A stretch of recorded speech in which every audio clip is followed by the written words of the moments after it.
Let's do it. Greetings, friends, and welcome back to another episode of Dreamscapes. Today we have our friend Maggie Daniels from Denver, Colorado. She is a poet, writer, director, and the author of Swimming by Maggie Daniels, where she talks about her experience with a complex PTSD, and we're going to talk about that and more very soon. For my part, would you kindly like, share, subscribe, tell your friends? Always need more volunteer dreamers, viewers for my video game streams. 16 currently available works of historical dream literature, the most recent, Dreams and Their Meanings by Horace G. Hutchinson. Book 17 is actually, the audio is done, and I'm going to be releasing that very soon. I hope. There's always I's to cross and T's to dot, but that's how that is. All this and more, of course, at BenjaminTheDreamWizard.com, including downloadable MP3 versions of this very podcast. Also, if you would head on over to BenjaminTheDreamWizard.locals.com, where I'm trying to build a community. It's free to sign up. You can just become a member. You can give me some money if you want, or you don't have to. It's just a place where eventually I'd like to get most of my volunteer dreamers from inside a community of people that like what I do and are curious about other people's experiences and having theirs explored. So that's enough about me. Let's get back to Maggie. Thank you for being here. Thank you for having me. Nice. So where do you even start? Because we were talking about so many things. We'll maybe the best jumping off point is, we're plugging your book. Of course, you've got Swimming, and I'd say, how did you come up with the title? What does it mean to you in regards to the material? Swimming for me, at the time when I wrote this, I was 26. My mom was found dead on my birthday. It was very sudden, very tragic, and that hit me like a brick, like 1,000 bricks in a bus full of bricks. It was shitty. And I hadn't written poetry in a while, and I grew up always writing poetry. The first time I was published was in the 4th grade, and my mom always encouraged me to write poetry. And the amount of emotion and just turmoil I felt inside, it just poured out into words, and I just started writing again. And swimming, to me, the poem itself, which is on the back of the book, the quote is, "Somebody told me, find what you die for," and then drowned in it. I put pen to paper and just started swimming. And for me at the time, I didn't have a reason to wake up in the morning. I was trying to find, my mom was gone, the woman who brought me into the world, my first friend, the woman who shaped everything about me. I didn't have a reason to wake up. And I found my reason with writing. So that's what swimming is to me, is you find something that you'll die for and then drown in it. I'm drowning in my creativity. Yeah. Yeah. I love that. So I love that. Yeah. Again, that's what is the point of living? I think a lot of people have that existential question. Sometimes it's provided for us in culture and in religion sometimes, but a lot of that is also in our personal relationships. I mean, those are and then when we lose those, the bedrock of our lives becomes this shifting quicksand, and we gotta either we go down with it or we fight to get out, and it's hard to find that motivation. It's such a devastating loss. I mean, my mom lost her mom when she was 16 to cancer. So that, had a big impact on her life and how she sees the world. And she had to find her own reason to keep going. And I think for her it was, I don't usually talk about my family too much. Sorry, Mom, if you didn't want this out there. I can always edit it later. I'll have my mom to strike the video. Content strike. No.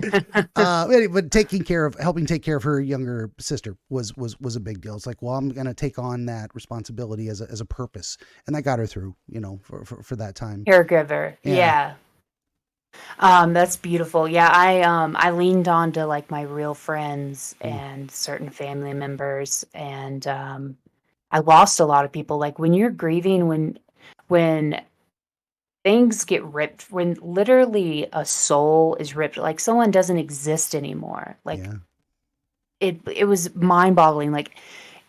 Nothing matters. Superficial shit just doesn't matter. You see how tacky society is, and you realize who your real friends are very quickly. Like, you see people so clearly, like the fucking claws come out. Like, it's so, I don't even know how to explain it, Mm. but I lost so many people that I thought I would know my whole life, that I'd known my whole life, just because they just like, their mask was gone. All the superficial things that like made them relatable or made us be able to have a conversation, I didn't relate to anymore because of this loss. Like, I don't know. It's just, it's hard to explain. Like, someone getting Yeah. upset over like just minuscule things that don't matter, like superficial things, and you can't get out of bed. You know what I mean? Like, Yeah.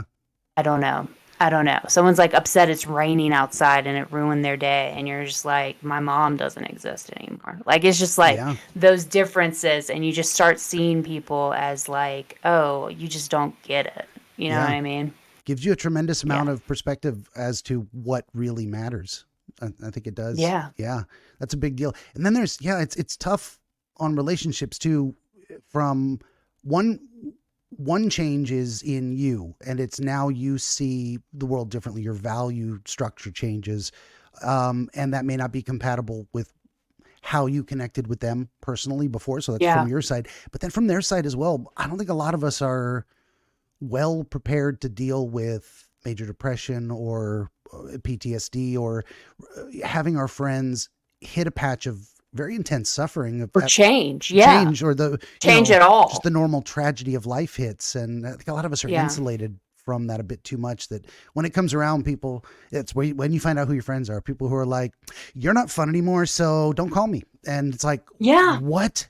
I was just your fun time person to hang out with. And I guess that's when you, Or they have this attitude like, that was a week ago or a month ago. I thought you'd be over that by now. Like, yeah, that blew my fucking mind. yeah, Like what? yeah, People are still, it's been 4 years. It's only been 4 years and it feels like yesterday. And people are still like, I'm concerned you're not over that. I'm like, but I'm never going to be over it. Like, yeah. what?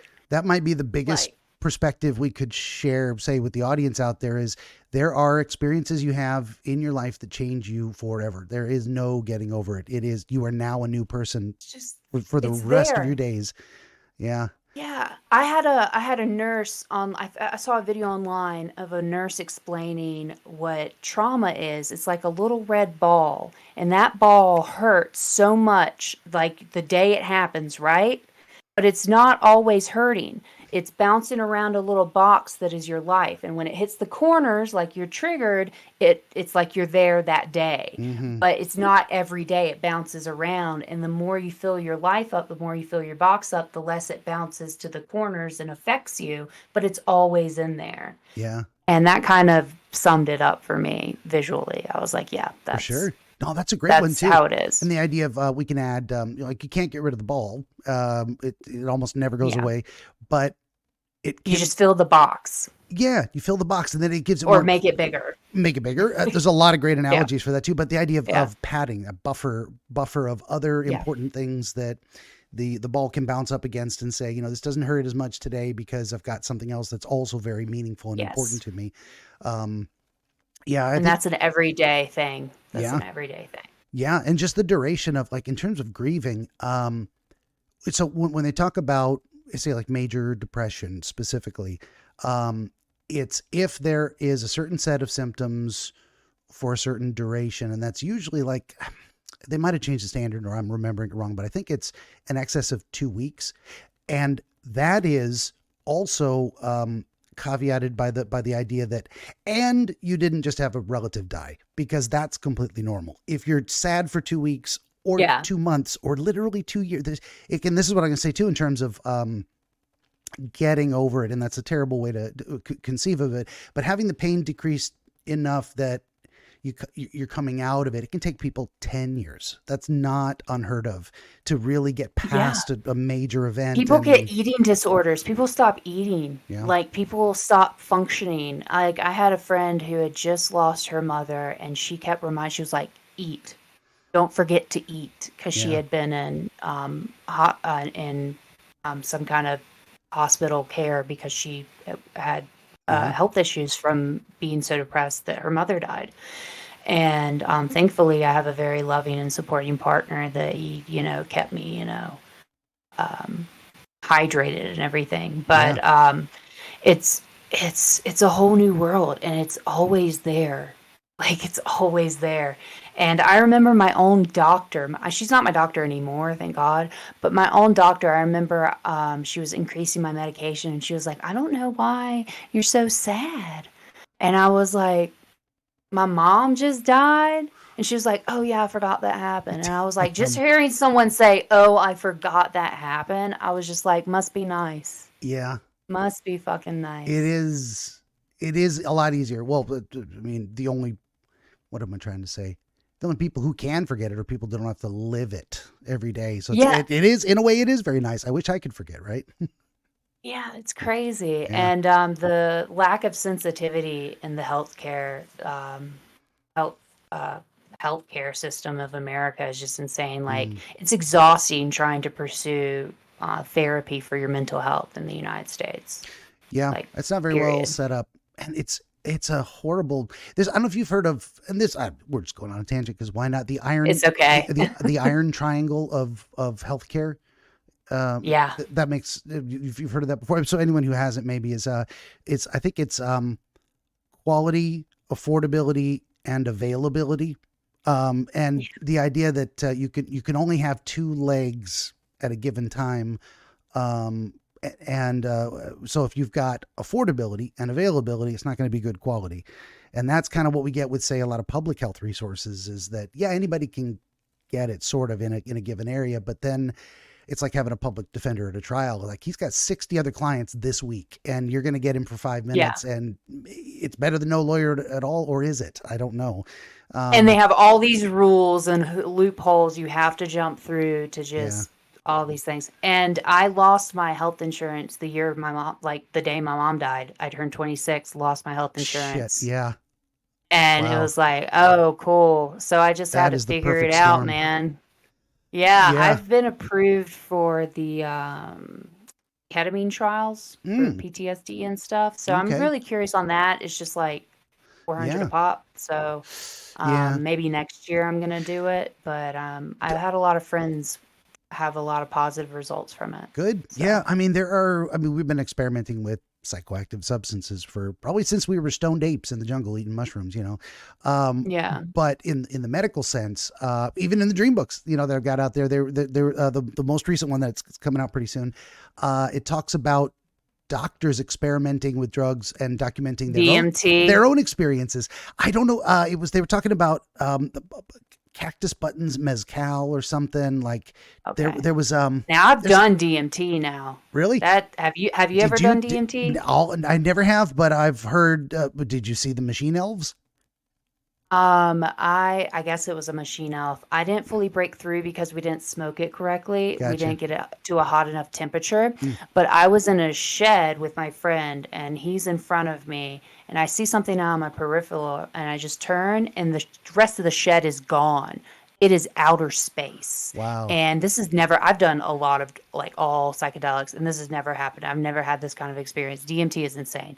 I turned my head, and it was just outer space, and there were these floating crater like rocks, and there was this creature on a rock that I can only describe as like this thing I've seen from a video game. If you've ever played Zelda Twilight Princess, they in the Twilight there are these creatures that like move really weird, and they have squiggly things on their face, and they're Oh, square, but they have like claws and stuff, and it's like all like weird. Yeah, that motherfucker was on a rock, just looking at me and doing like weird movements. And I just turned my head like, I'm not going to look at that anymore. I'm just going to go back to the shed. you did not get a good vibe from that thing, huh? It just reminded me of the Twilight, like the other, like Gotcha. of that video game, like the Twilight. I was just like, okay, that's there, Yeah. and I'm here. I'm gonna be here. That's Like, that's an interesting thing too, because so if we say see something unusual and we are possibly scared of it because of the way it looks or the way it behaves, we have to ask, okay, do I trust my intuition on that and go, I got a bad vibe, I'm out, this is not good, I don't like that thing, I don't want to be near it. Maybe that saved our life in history, evolutionarily in the past. Then again, it might be we're seeing something that is, new, different, scary, but not Yeah, dangerous, not malicious. I Some yeah, people no, I report didn't different feel experiences. threatened. I didn't feel threatened or scared or anything. I was just Yeah. like, cool story, bro. Way too Like high for that shit. I'm out. that's there. Like that wasn't there before. That's new, Yeah. like that was the vibe. Yeah. Um, but I didn't smoke it correctly, so I didn't fully break through, Fair enough. as they say. But Yeah. I had Well, my friend who did it. He woke up and he said he was in a surgery on another planet in another body, wow. and centipedes were working on him.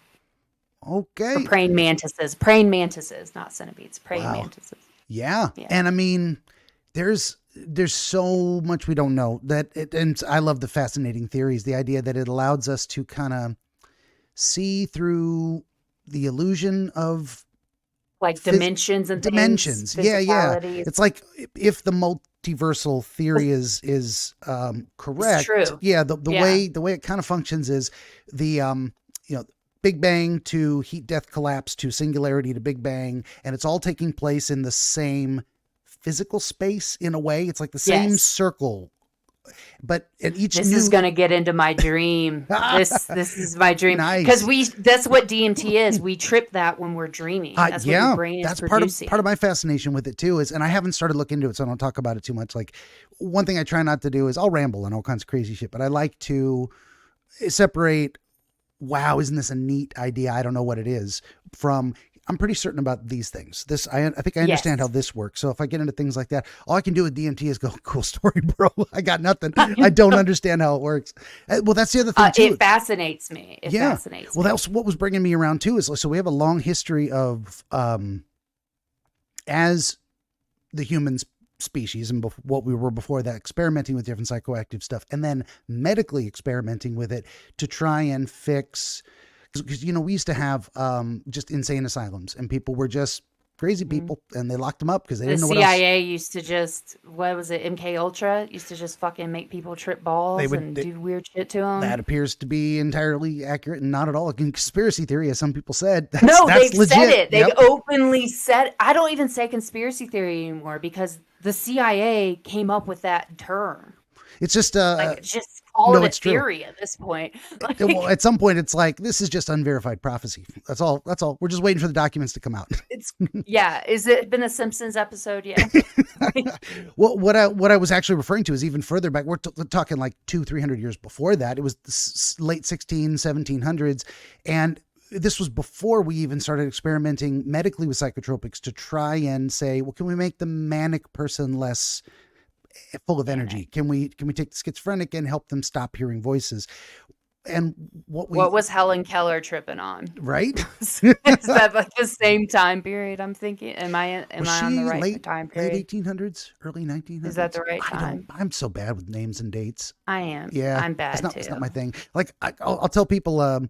Let's say I'm explaining something to someone on another Discord or whatever, and they're like, "You got a link for that?" And I'm like, "No, it's just in my head. I haven't seen a link in 20 years, but I know what I'm saying is accurately reporting what I read or what I think I was told or my understanding of it. But if that's how all human history has been passed down. Yeah. Well, and so now we're getting into a new phase where a lot of the stigma's falling off, say, the psychedelic side of things, and they're looking at it. And this is like, I am not a doctor. This is not medical advice. All disclaimers. Yeah. But there seem to have been some positive trials with ecstasy or MDMA, resetting people's I've got some in my fridge right now. Post-traumatic stuff. It may, and then again, I don't know the dose. I don't know the conditions. I don't know the duration of positive effect or the percentage of people who gain a positive effect. Are certain types of trauma more immune to that kind of but then sometimes the basic premise of, well, if we just kind of reset the brain a little bit, just shock it out of, and that was actually kind of the purpose behind electroshock. They thought we have a new technology. They weren't trying to torment people. They were trying to help reset the brain is a biologically electrochemical machine. We can apply these currents and voila. And the funny thing is, that got a bad rap for a long time, and it was used too much, and it was used the wrong way, and it was not good science. Yeah. Now, people who have had major depression for years, been in and out of hospitals, deep clinical depression, not responding to medication, not responding to therapy, they get electroshock, they're groggy for a Yep. day, and they come out of it and they're like, I'm okay today. I feel Yeah. okay today. Now, from what I You have know, to find what works for you yeah, and it's on therapy. yeah. Yeah. And so that's one of the things where I don't rule anything out. I'm not going to advocate for lobotomies. We seem to have figured out that's not a good idea, but I don't want that. yeah. But then we got to be very careful with that kind of stuff, because they disable certain areas of the brain with magnets, and I think it's temporary, but then they ask people questions. Well, how do you feel about this, that, or the other? And it does seem to it changes people's opinions and personality in some ways. But then again, what if we get down to the point where we can, almost like, what is it where they do something, it's not lasers, it's something else, but they do like cancer treatment where they can put a beam this way and put a beam that way, and it just hits the cancer inside. Radiology. There's a radiology type of thing going on. Yeah. Yeah. There we go. I couldn't think of the word. What if we could do that to the brain? Now, again, lobotomy, bad idea. Just they took a fork and just kind of scramble your eggs a little bit. That was never a good idea. But it was, that was trusting the science back in the day. So I'm always a little skeptical sometimes when people go, Same. yeah. Yeah. That's why I've always been nervous about therapy, because my mom had a psych degree or major in psychology, and she was the craziest person I know. Okay, she was bipolar. A lot of us are. Before bipolar was on the books. Yeah. You know what I mean? Like, she was born in the late 50s, and yeah, she was hella bipolar, and that contributed a lot to my CPTSD, because when my nervous system was trying to regulate and develop, I was constantly in a state of like going up and down, trying to regulate my mother's emotions. So it was exhausting. Yeah. But love her. No, for sure. And then, that goes to another fantastic point, which is that even if, say, someone isn't the most stable person, we still feel a tremendous loss. And there is a tremendous loss in having them just suddenly removed from our lives, suddenly gone. Yeah, she never got to win over her mental. Like, she never got time to like rest. That's my biggest regret for my mother, is she never really looked after that part of herself. Like, that's why I focus so much on my mental health, because I saw how much my mom's deteriorated throughout her life. Yeah. And I just really wish she would have had the willpower and the resources to, like, the support to really do what she needed to do for her mental health, but she just never did. Yeah. So that's why I heavily advocate it and trying to be really verbal about it, because I'm really trying to like change that aspect of my genealogy, whatever they call it, breaking the generational curse or whatever. For sure. Because it's in your DNA. Like, when your mom and your grandmother are just living their lives, you're inside, like, a piece of you is inside their body. Their eggs are with them at all times. So their trauma is your trauma, and that gets passed down and passed down. And I just saw that with all the women in my family with the same shit. You know what I mean? Yeah. So I'm just trying to break that cycle. It is a very powerful thing for a lot of people to understand as well, is that these, most of these conditions are genetic. They're, you're predisposed. Yep. And it's an interesting thing too, because like there might be someone who is, had an uncle who was schizophrenic, or a great uncle, and that's in them too. It's in their mother's side of the family as well, all the way back to that. That's what I think about. I think about that all the time, because me and my husband want to have a child someday, and it's just like that's in the background, you know what I mean? Yeah, that can be a tough call too. It's like, and I don't even pretend to have advice for anyone on that type of score. Where was I going there? The idea that it may be in there, and then it may never be expressed in a given individual's life. It may never come out. It Yeah. may never be triggered, so to Yeah. speak. Yeah. And then there may be Couple a traumatic event. down the line. And this Yeah. is kind of where the myth that LSD necessarily causes permanent psychosis is that with some people, that person, their specific biology, that specific formulation, that specific It dose, unlocks it. it unlocks just for them Yeah. in that circumstance. It's highly Some people, even if they unpredictable. just smoke weed, it Yeah. unlocks that. If they had schizophrenia down the, it's crazy. And I'm so glad I'm not Yeah. one of those people because I enjoy getting high. I'm sorry. Right? No, yeah, nothing to feel sorry for. And that's it. What am I trying to say is I want people to have fun, and I don't see a problem with getting high. Of course not. It's, after you and I wrap up here, I'm going to play video games for about 3 hours, and I'm going to be sipping on a custom cocktail that I've made, concoction that I've made just for that game, and then viewers can drink along. So I'm not going to be a hypocrite who says, it's alcohol's different. There's nothing wrong with that. Marijuana, this is the devil's weed, but alcohol, no, it's all drugs. And humans love to get high, and you do it safely and you do it responsibly. You're not hurting anybody. Yeah, I've got family members that call me a drug addict because I smoke weed, and I'm like, bruh, if you only knew when I was actually addicted to drugs. Yeah, no, there is a big difference between responsible use and moderation. And, what I don't do is roll out of bed and take a shot. It's just not, Yeah. I don't recommend that for anyone. Some people Moderation with everything. Yeah, exactly. But then it's also hard to say it's safe for everybody. Like, I wouldn't want to tell someone, hey, go ahead and drop acid. It's not going to hurt you. And then it does. And I'm like, well, shit. Yeah. Now, I have no advice on that score. And that's like I say, I am not a doctor. Be careful. Have fun. If you're, there are different things you can tell people, though, of like, hey, if you're going to be with a group of friends who are doing that, maybe have one sober friend who can call 911 just in case. Oh, yeah. No, and make sure no one tries to fly. I'm a great friend to do drugs around for the first time. Like, I will walk you through what you're going through 100%. Yeah. Because if you're in a group and everyone's impaired and no one's looking out for it and no one has the capacity to provide for the safety of others, it's, there's just better and worse ways to get yourself out of trouble in those circumstances. And then we still don't know. And hopefully I think that the stigma is loosening up a little bit in terms of trying to apply those to some mental health stuff rather than seeing it as universally something that drives you over the edge into crazy town.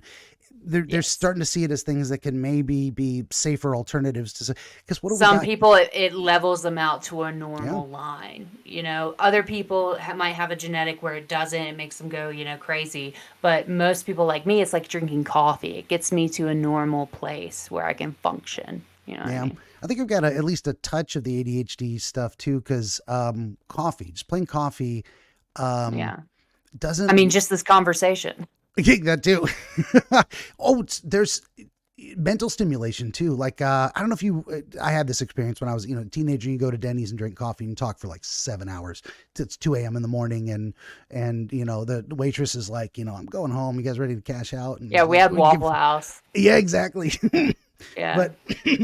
But some of those conversations were just having a stimulating mental experience can be very enlivening in that way to get you to the point where you're showing what might appear to someone on the outside to be symptoms of mania. You got like this rapid rush of ideas and pressured speech and exaggerated gestures and high energy. And, it's looking at that and go, you see that slice of someone and it's like, are they just excited or are they manic? And it's like, so that's why it takes a bit of a trained eye to tell the difference. Like, okay, what's the context? How long has this been going on?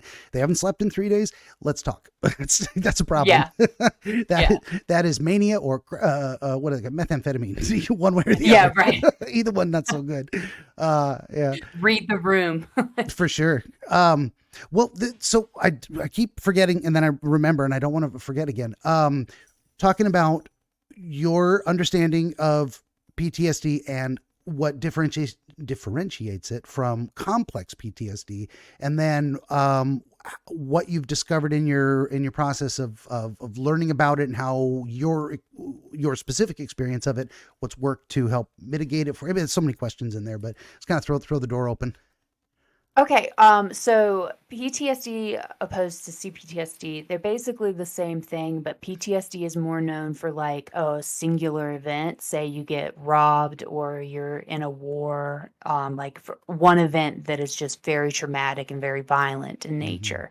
CPTSD is usually trauma during childhood or when you're developing your nervous system or when something's going on for a long time, like emotional abuse, physical abuse, sexual abuse, all of the above.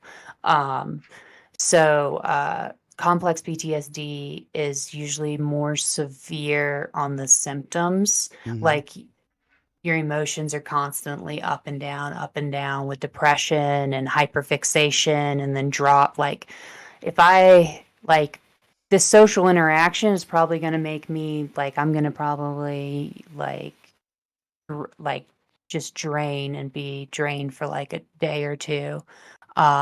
Those kind of things. Sure. I always feel like I'm outside of myself. Like with Mm. CPTSD, you feel like you're not connected to your body. You're always, they call it, what's it called when you're Mm. disassociated. That happens to me a lot. And flashbacks are really hard. It's really like you see a video, like you're literally like somewhere else.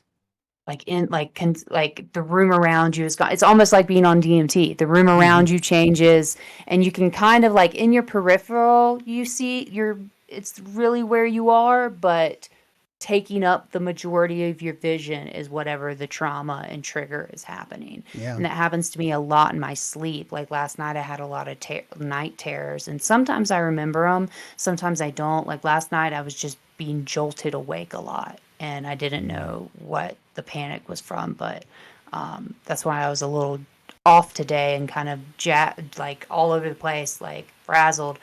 Because I didn't get much sleep and I'm always a little confused the next day, especially if I don't remember the dream, or if I remember the dream, I'm even more confused because then I wake up not knowing where I am, Mm. not even knowing like what year it is. Sometimes I'm like, wait, what's real? What's not?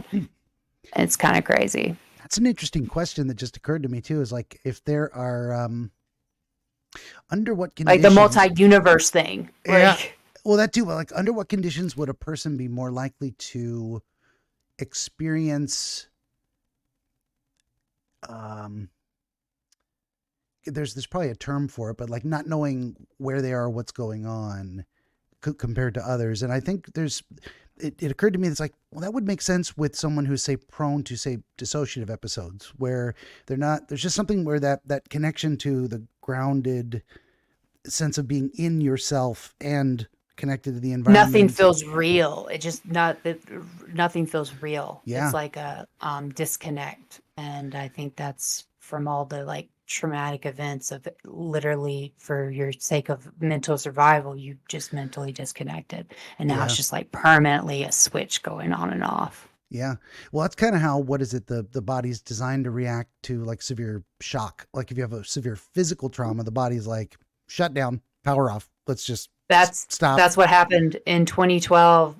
Because I didn't know, like when you're a kid and you just grow up and you live your life, you just think that what you're exposed to is just normal, that Mm-hmm. everyone goes through it. There's your And baseline for then, normal. Yeah.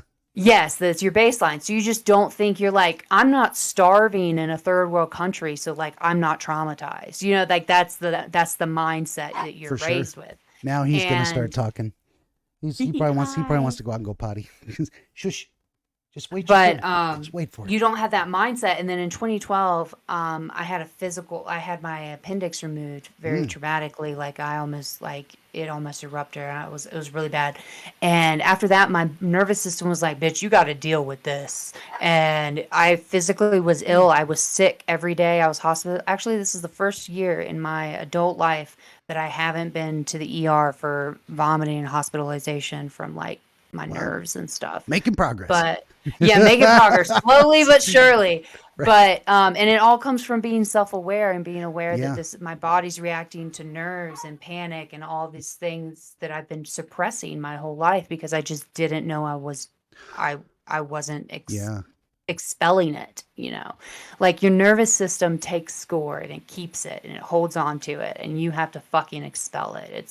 Yeah, it's annoying. Yeah. But yeah. That's a crazy thing too. And I mentioned this in other podcasts as well, but like that's kind of how our current understanding of the subconscious is that it's like literally physically everything in the brain, like every experience, sensation, thought, emotion, everything you've ever experienced, it's all in there in the configuration of the zigzag a lightning bolt takes through your neurons and forms new neuronal connections. Can we say that 3 times fast? Yeah. And so the same goes for, it's like the positive and the negative side of the positive side is we can come to subconscious understanding that influences our conscious behavior in ways we don't understand, for the better or for the worse. And physically, we have to reprogram those broken connections that have been so strongly reinforced. If we get into the idea of, say, someone who's got the classic trust issues, it's like, well, they've been betrayed so many times that kind of feels like the normal. Now you got to override that with a new understanding or a new conscious choice to say, no, there are ways to know who is trustworthy and that I can rely on them. And then that takes, what is it? I'm all over the place. I always am. This is how I do the dream thing too. I was like, oh, thought, squirrel, bicycle. Yeah, same here. Yeah. That's one of my favorite jokes too. How many ADHD kids does it take to screw in a light bulb? Want to go ride bikes? I love that joke. Yeah, the light bulb never gets screwed in. No, light bulb. That was so 5 minutes ago. But for someone who say has borderline personality disorder, one of the classic things they say about that is if you spent 20 years with that disorder, it could take you another 20 years to reprogram it, to stop defaulting to those negative patterns of behavior and getting sucked into, all the different self-created and self-created is the wrong way to put it, but like manic episodes. Yeah. Or self-inflicted harm. It's like self-sabotage type of things. Self-sabotage, yes. Oh, I'm queen of it. Right. and that's where the self-awareness thing comes into. And that's talking about your mom there. There were days gone by where it was not well understood. And what was understood was that it was bad and it's not something you want to be. So that's not me. And you just live in denial and you'd never address it. Oh, I've got cats. Oh yeah, that was everything. the name of the game of the family, is just, that's not the Suzanne we pay attention to. Yeah, we just shine when that on. she's She'll go back to normal. Bipolar moment. Later. Yeah, give it a day. Yeah. And I just think that's just such a sad way to live. It is. Yeah. And it doesn't give us an opportunity to kind of confront something we should probably grow. Deal with. Yeah, that too. Yeah, or it's like, what is it when say we were talking about addiction stuff earlier? It's like, when does someone go into this is baby girl?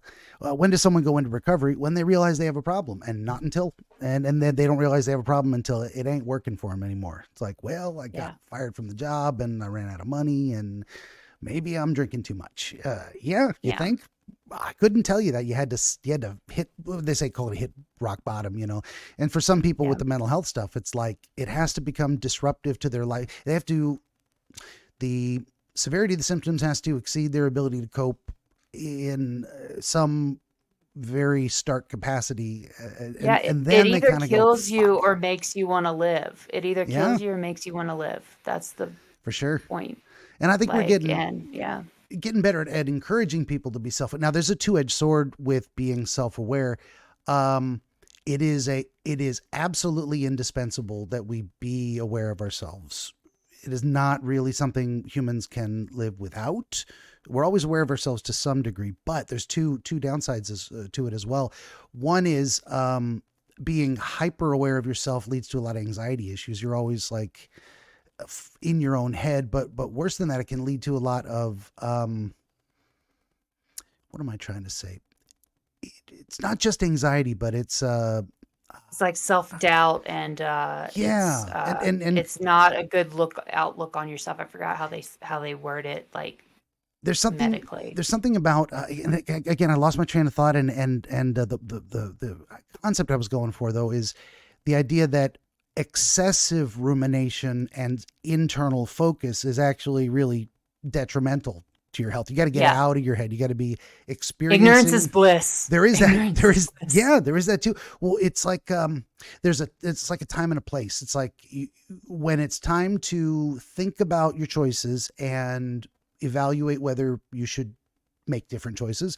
Self-awareness, fantastic. If you are trying to just be at a public event and experience what's happening and be present with your friends and enjoy the moment, and all you can think about is somebody looking at me? Am I dwelling too much on, I am dwelling too much on my own problems, that you're not even there with other people or enjoying life. And so it's one of those balancing acts. I love the yin yang thing. Like, I think everything is pretty much a matter of balance. Is too much, too little or too much is a bad thing. In most cases. The dog quit barking, but I think she gave up. Yeah, maybe. Okay, I was going to say, if we took I was like, if you need to take him out, I'm wondering if I should do a 10-minute break, or is it because sometimes he'll take a break and then he'll come back and he's like, still got to pee, Dad. What are you doing? Are you going to take a 10 real quick, and we'll come right back? Totally I think fine. we got plenty of time. Benjamin the Dream Wizard wants to help you pierce the veil of night and shine the light of understanding upon the mystery of dreams. Every episode of his Dreamscapes program features real dreamers gifted with rare insight into their nocturnal visions.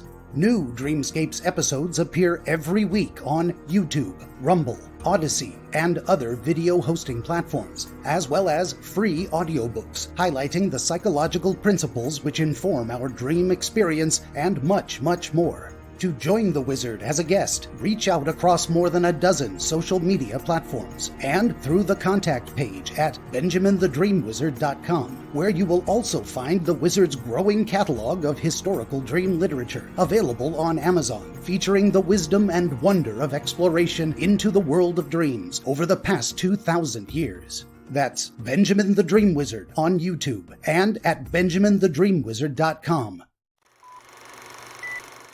All right. Well, yeah, we could I got a feeling we could just keep talking forever, but we got a little less than an hour for me, and I got to get ready to play some Bayonetta. I don't know if you're a gamer at all. No, I just don't have fast enough computers anymore. I used to fuck with Sims hardcore. I used to be that kid that was like on Sims for hours, but not anymore. And like old school, anything Nintendo, I love Nintendo games. Nice. That's where I am. Yeah, this one is a throwback to, when I used to play, button mashing brawlers like the, what is it? Speaking of Nintendo, the idea of the Teenage Mutant Ninja Turtle game. Oh, Ninja Turtles. Like way back when. Yeah, those little 2D, well, sort of kind of 2D-ish, 3D. You could move a little up and down the screen as you move left and right. Yeah.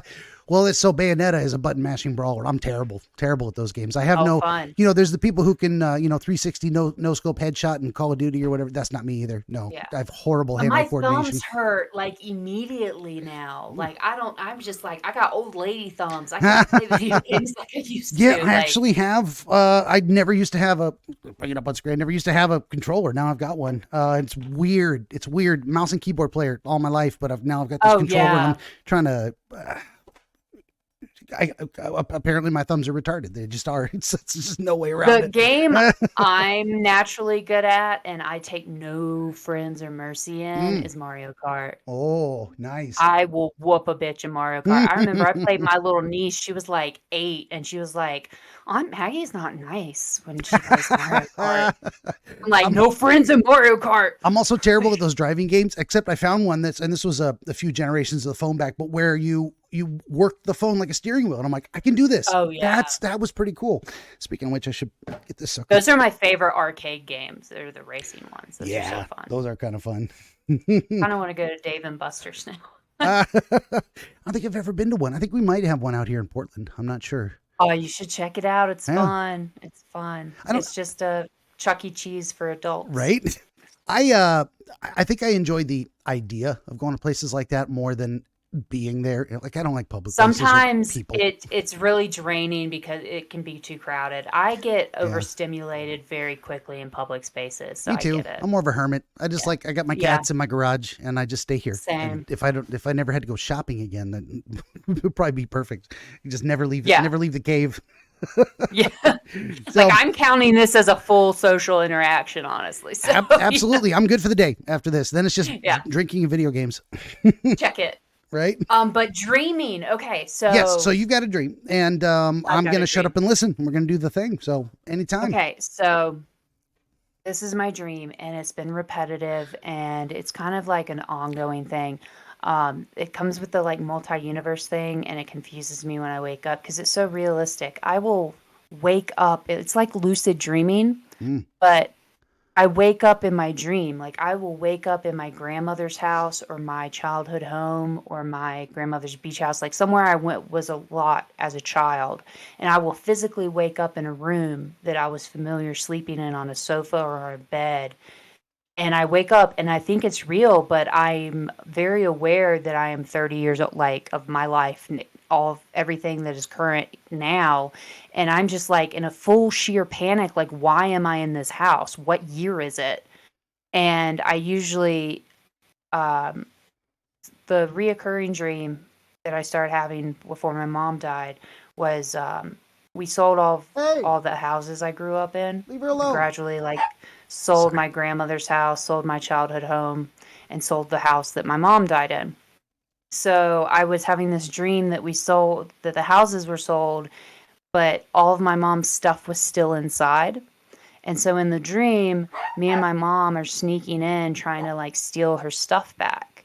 And I had this dream reoccurring before she even died, and we ended up actually selling her last house with some things still inside. Mm. And it's so real, and it goes back and forth. I'll either wake up in the house and I wake up and it's me and my mom, and she's like, we got to get my shit back.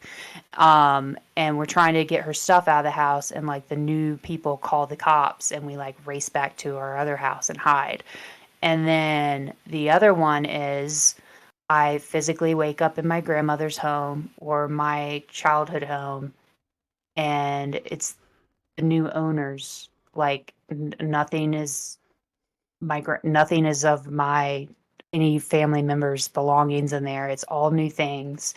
And this is what's so scary to me is I never see these people. They're always turning on the lights or like calling people or calling out like, is someone in there? Like, I'm like, am I haunting my own childhood and grandparents' home? Because I went home for my mom's funeral, and that reoccurring dream of waking up in this house and it being owned by someone else and nothing belonging to me being in there and whatever, and then never seeing these people, just hearing them and the lights turning on and everything, and just trying to like rush out of this house to like not get arrested.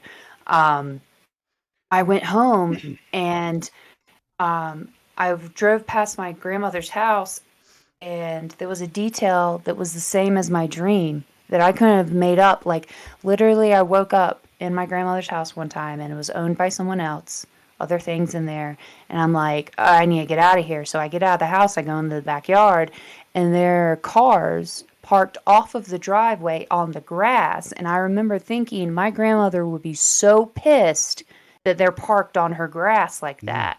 And then when I came home for the funeral, I just did a drive-by just to see the houses, and those same cars were parked in the same spot on Wow. the grass, and it really gave me the chills. And I talked to Mhm. my dad, who's like retired military, and he was like, "Oh, you probably like you were lucid dreaming. Like, that's real. You can astral project, and like the military has proven that."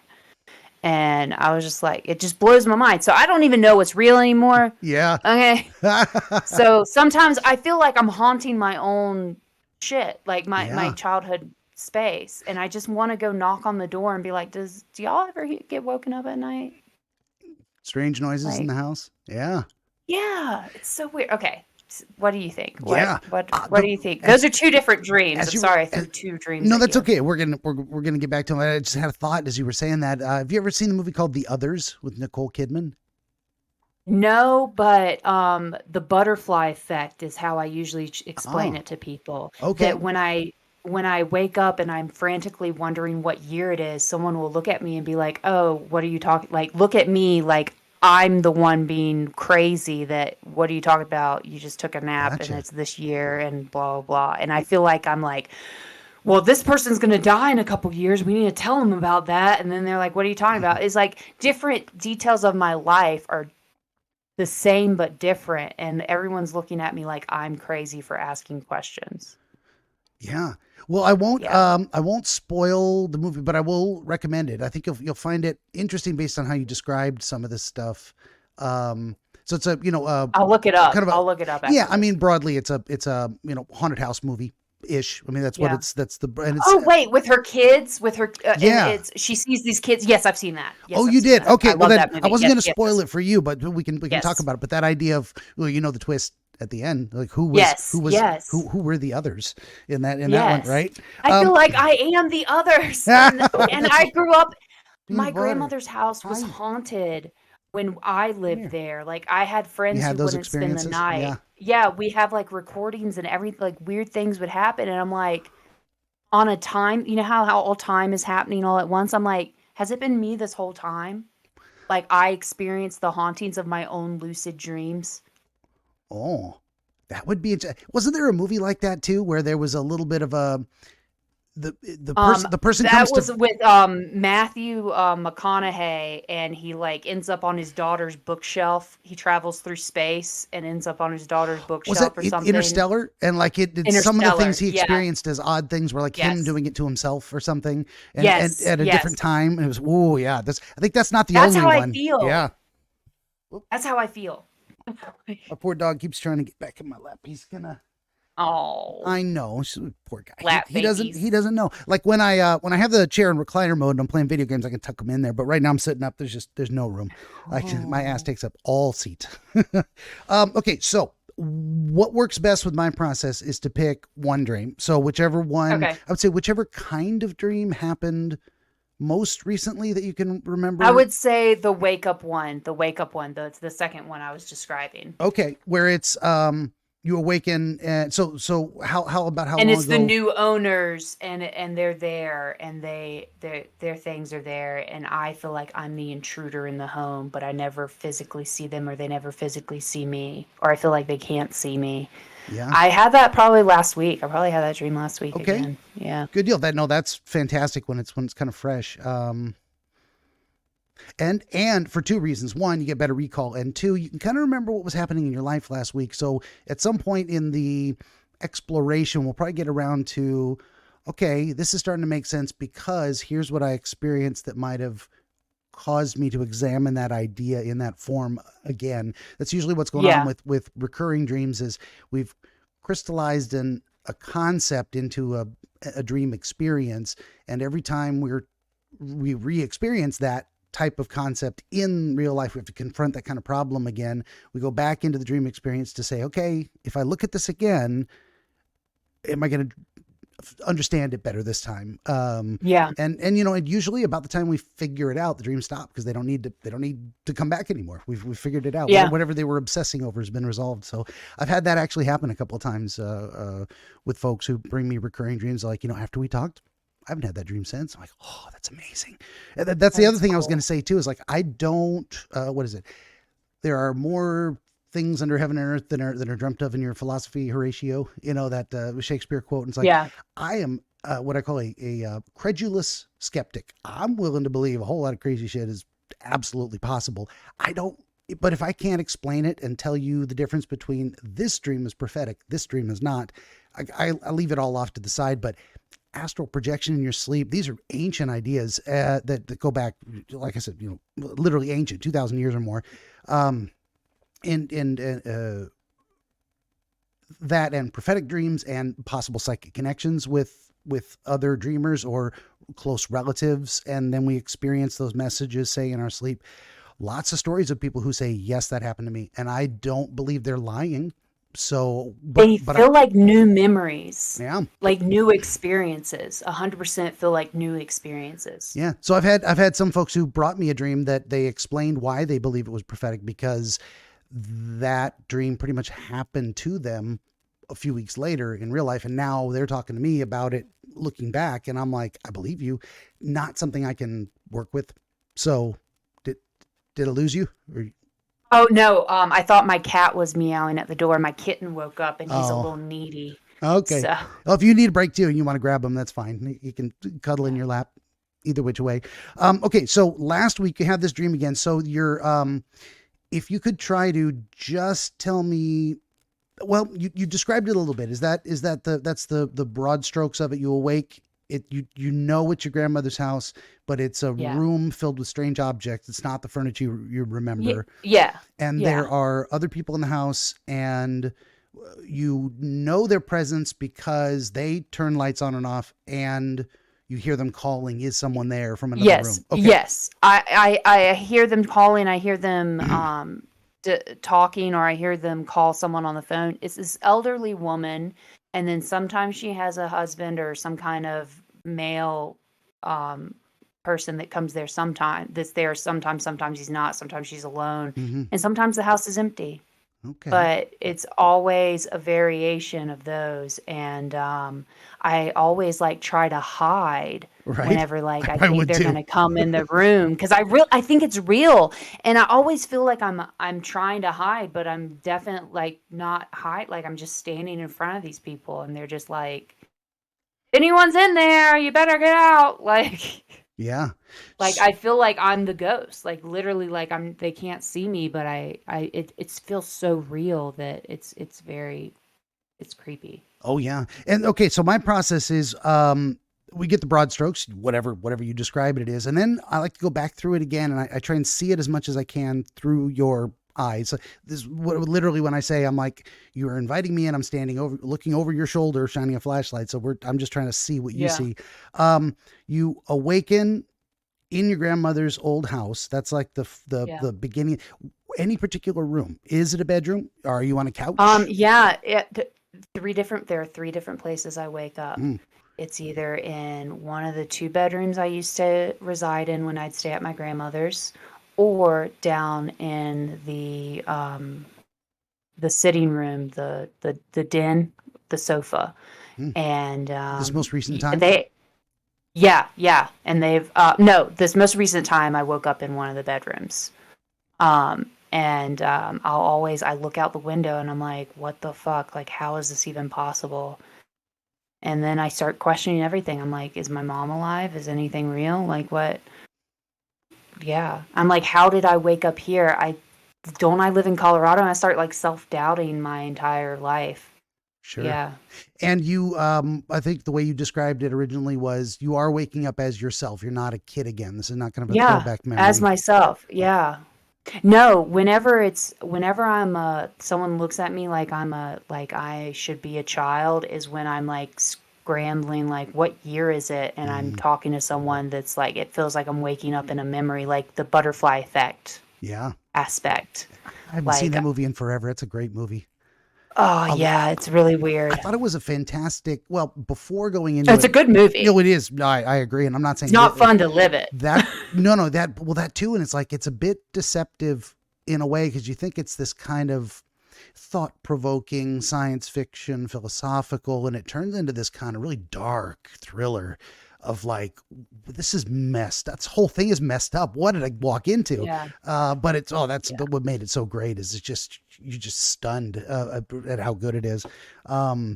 And I'm like, this is the guy from that comedy show where he plays an idiot. You know, Usually comedians do really good with drama because yeah, that whole thing, the the comedy Truman comes Show from with Jim drama. Carrey, that was fantastic. I'm Yeah. like, he can do drama. He can do a real, with his Yeah. humor in it too. But okay, so you awaken in this room. It's one of the guest bedrooms that you are familiar with Yes. from a On and past. off, I lived with my grandmother growing up.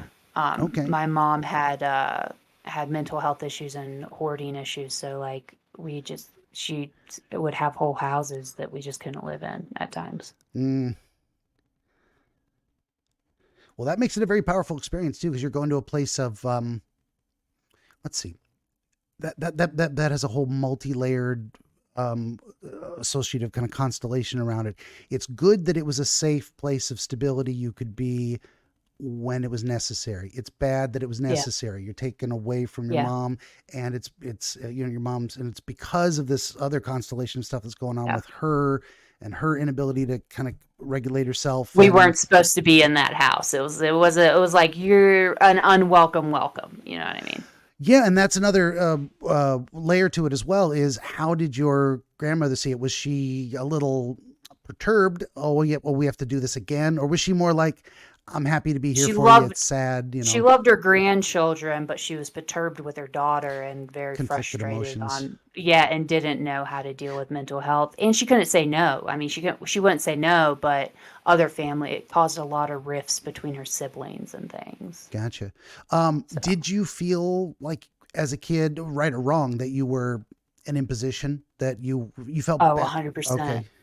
100%. Like it was always like be on your P's and Q's when other people come and have the, script ready on how you answer questions kind of thing. Like so no one gets the full picture on what mom's doing here. You know what I mean? Yeah. Yeah. And that's tough as a kid too, of like to have someone take you in and you're grateful to them, but you also feel bad that you are in that situation. Like you feel like kids take on that Yeah, and you can't responsibility for it. and you just accept your reality because like it's not anything you can control. Like you just exist, like you're a child, you know. Yeah, for So, sure. So and that you just as a kid, you just want to have a cool bedroom. Like you just want your room. yeah. Yeah, and this that was the next thing I was going to get to is any details of the room. How did you know it wasn't the other room? What did you see that was different? Um, the furniture um is either gone or very minuscule furniture, like or in different places. Um, yeah, it was decorated a very specific way, and it's laid out differently. But how the windows are, there are only so many ways someone can lay out those rooms. So I think my mind just fills in the blanks. But when I Sure. went to the funeral and saw those same cars there, that freaked me out. I was like, Yeah. that's weird. That's where I go, ah, cool story, bro. I don't know what to do with that. I'm like, I couldn't explain it to you. And it is entirely possible that, you did have that experience and that's exactly what it is or something else. And I don't know how to tell the difference. Yeah. I don't Um, either. no, for sure. I'd give it to you if I could. I'd say, well, let me tell you something. I know nothing. Yeah. um, I guess what I was looking at is like, so you were what what you knew was that the furniture was not the same as it was before, but you don't have a recollection specifically of it was this type of furniture. There was a shelf of this kind. Just it was just more modern. It was just more modernized. Okay, My grandmother's furniture was a little bit more on the antique side and very specific um, style, so very much and just more modern, immediate just like recognition more that this is sleek. not the same furniture at all. Yeah, Okay, yeah, fair enough. yeah. Or sometimes in this most recent experience, it was not. Was it empty, minimal? How would you describe that? I'd say minimal. I was able to hide behind just a bed, and I just lay down. But it was just like you could see me. Yeah. Like it's just not. It was just I don't know. So there's a lot of ways to look And at. Oh, go ahead. I think now that I'm talking out loud to you, That's how it I works. think that me feeling like the intruder aspect comes from me being the child that feels like I'm not supposed to be in this house. I'm not supposed to be here. I have no place. And then seeing it occupied by someone else meant subconsciously, I think my mind just places me there like I'm forever the intruder of the space. Maybe. I don't know. That's a fantastic connection. That's probably something I would have suggested a little bit down the road, but mostly I just ramble until people have their own epiphanies. And if nothing's coming, then That's I keep therapy. saying more stuff, right? I just keep saying more stuff. But also, so there's a lot of ways to look at so we're looking at a specific location. It's not an unknown house, grandma's house, Yeah. definitely connected to family issues. We're looking at rooms that are alien to us. This is not the same Yeah. furniture. This is not the same. It's the same room, but it's not. And the idea that it Mhm. would be more or less full of furniture. Furniture has, not one meaning in a dream, but since it's very vague and it's okay, it's more modern. So it's you're removed from the time. So it's giving you a little bit of context of where you're at. You are yourself as an adult. So it's not. I'm a kid, but the furniture's all different. That would be something completely different. But where am I going with that? Less or more furniture can be Furniture is often like a utility thing or an aesthetic thing. Usually one of those two. As a kid, you say you want a cool room. You want your Yeah. things. The posters you like, the lamp that you bought or picked out for yourself, the bed you remember, the comfortable, familiar. To be in, Yeah. but the room, it can also mean, what am I trying to say? What's the idea I'm going for? Being more or less full, like being in a completely empty room. What would that be like? It would be like it's like a room that's not being used. It's a room that's lost its purpose in some ways. It's not, That's how the room that I occupied the most in my grand. Whenever I wake up in there, there are boxes on the bed, mm, like they haven't even unpacked. They haven't even fully made the room anything. Fuck yeah. my subconscious. Fuck. Yeah, and that's an interesting thing too. So the idea of almost like stuck in a permanent state of transition in some ways of like never Fuck unpacking me. the boxes. Does that phrase ring a bell? I wasn't ready for this. My husband's gonna be like, "Yep, yep." That's funny. No, yeah, that's right on the money. But it's just so crazy because it just feels so real. Like I really Yeah. feel like I really physically go there. Yeah, and Like if that's purgatory is my grandmother's house to me. fair, and there you go. No, and that may be a powerful epiphany for you too. Look at this. He likes to chase her. He Oh, wants to bite her little oh hammer. my gosh, but she's so cute. I know, and she would totally like probably like lay with him and She would win. snuggle, but he just wants Yeah. to chase her. I don't know. He's bored. He's jealous. I don't know what's wrong with him.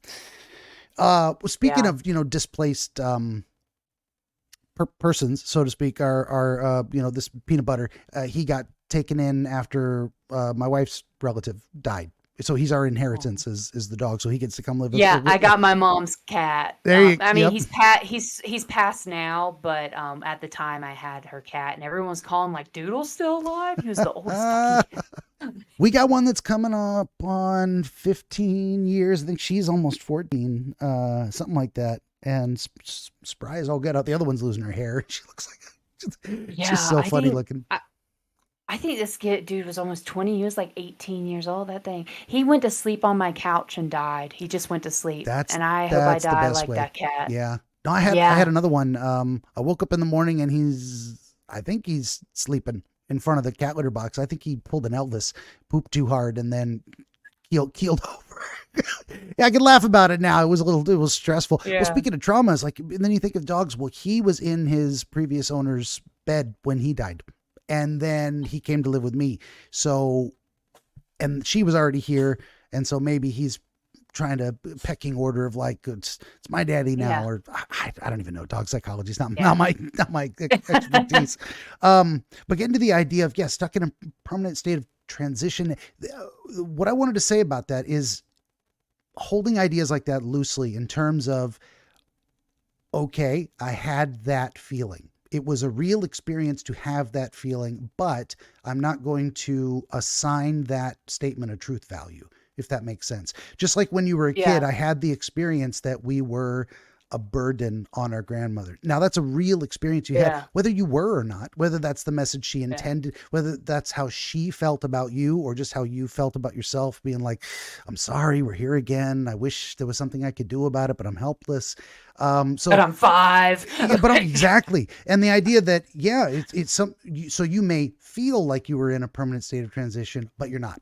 I'm not Yeah, saying that's the truth, but I like to hold those ideas lightly of like, oh, that resonates.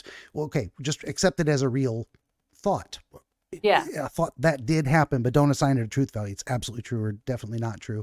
But it's important that it resonates because it's definitely something you want to sort out. Well, what could I yeah, do to, if you hit on something like that and go, whoa, that's how I feel. Okay. Do I like that feeling? Not so much. I'd like to feel more settled. How can I feel more settled? What yeah, might make me feel like I have, I have arrived somewhere. I've made some yeah, progress. I've hit a destination. I've hit a place where I'm going to stay by choice because I can. And I'm going to make it happen. And here's how. So there's a lot of different things you can do with that idea. Yeah. But yeah, oh, that's great. I love it when people go, oh Wow. my I God. was not expecting this at all. Wow. Okay. This Yeah. is what, Fuck. it's what I, I'm gonna get emotional. This is like okay. really Wonderful. Well, I crazy. hope so. This is That's what crazy. I do. And we're not even done. Wow. So this is just, you've just barely woken up, but now we got to deal with the people. So what is your experience of becoming aware of the others? How does that play out? Or do you do anything in the room first? You Usually get up and look around, you go look out the window. Usually, I'm very aware that someone has got to be asleep in this house because I'm in this, like, I know we sold this house. You know what I mean? Like, I'm hyper aware that someone owns this property now. Um, and they're always in the main bedroom, my grandmother's room, Mm, and that's at its own end of the house upstairs. So like you have like a good grace period to get away. Like there are a few ways out of this house to like weave around and not be seen by somebody. There are two different staircases, like a service staircase type deal to mm, the kitchen and like a main staircase.